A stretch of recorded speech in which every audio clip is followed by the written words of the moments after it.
Frères et sœurs, bonjour. Nous sommes déjà à la fin de notre semaine de méditation de la parole de Dieu et c'est toujours avec une grande joie que nous méditons cette parole qui nous est donnée. Notre évêque a l'habitude de dire la parole nous est donnée. Effectivement, c'est un don que le Seigneur nous fait, un don pour mieux apprendre à le connaître, mieux apprendre à l'aimer.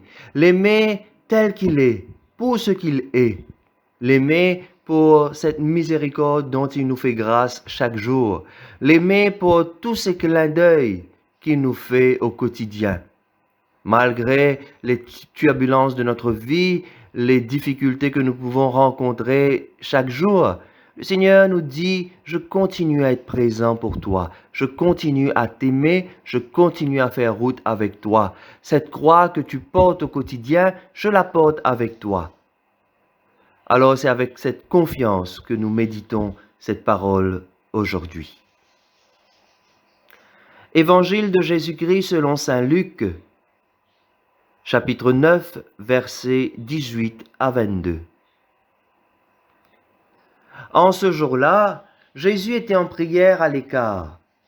Comme ses disciples étaient là, il les interrogeait. Au dire des foules, qui suis-je? Ils répondirent, Jean le Baptiste, mais pour d'autres, Élie. Pour d'autres encore, un prophète d'autrefois qui serait ressuscité. Jésus leur demanda, et vous, que dites-vous? Pour vous, qui suis-je? Alors Pierre prit la parole et dit, le Christ, le Messie de Dieu. Mais Jésus, avec autorité, leur défendit vivement de le dire à personne, et déclara, il faut que le Fils de l'homme souffre beaucoup, qu'il soit rejeté par les anciens, les grands prêtres et les scribes, qu'il soit tué, et que le troisième jour, il ressuscite. Acclamons la parole de Dieu.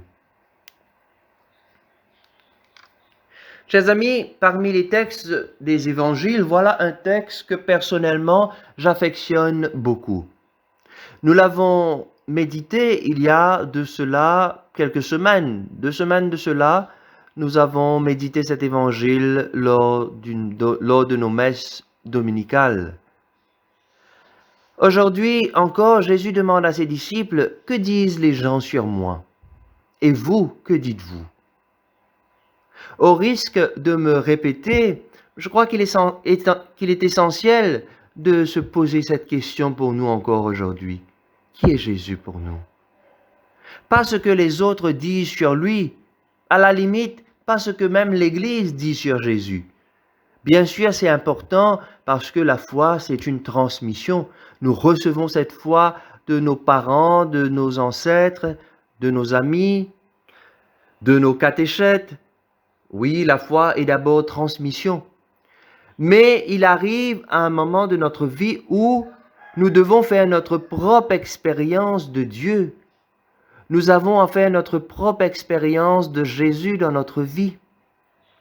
Alors ce ne sera plus ce que les autres disent sur lui, mais ce que nous-mêmes nous disons sur lui.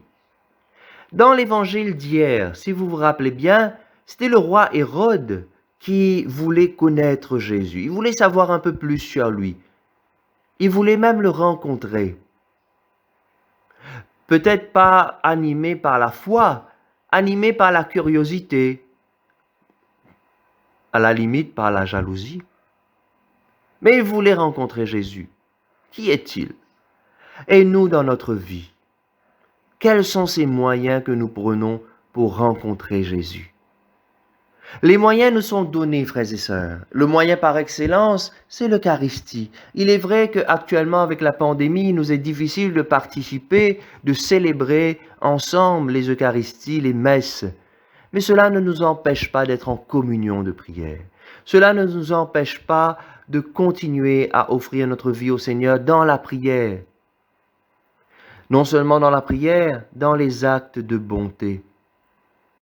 Pas plus tard que ce matin, je rencontrais une personne qui me disait, mais si Jésus était là, visible, devant moi, si c'était une personne que je pouvais toucher, voir, je l'aurais invité chez moi, Je lui aurais offert un repas pour lui dire merci, pour le remercier de toute cette grâce qu'il m'accorde.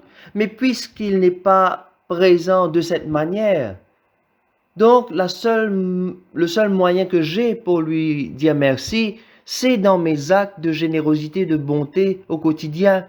Je le remercie quand j'offre un sourire, quand j'offre une amitié, un partage, une générosité. Oui, c'est dans tout cela, frères et sœurs, que nous faisons l'expérience de Dieu. Alors, quand nous faisons cette expérience profonde, nous sommes capables de dire, voilà qui est Jésus pour nous. Et comme Pierre, nous aussi, nous affirmerons que tu es le Messie, le Fils du Dieu vivant, l'envoyé de Dieu, celui qui vient nous consoler dans nos moments de peine, de doute, de chagrin, de tristesse, celui qui vient nous aider à porter ces croix de chaque jour, de la pandémie, de la maladie, de nos pertes d'emploi, de la séparation, du deuil. Oui, c'est lui le Messie qui vient à nos côtés pour nous dire, je suis avec toi et je t'aime. Alors, frères et sœurs, c'est ce que je souhaite à chacun de vous, à chacun de nous, que nous puissions faire cette expérience de Jésus profonde dans notre vie. Ainsi, quand les autres nous demanderont, mais qui est Jésus pour toi? Nous aussi, nous pourrons à notre tour dire, c'est notre ami, c'est mon ami, à qui je me confie, à qui je veux donner ma vie, parce que il a donné la sienne par amour pour moi. Amen. Je vous souhaite à tous et à toutes un excellent week-end.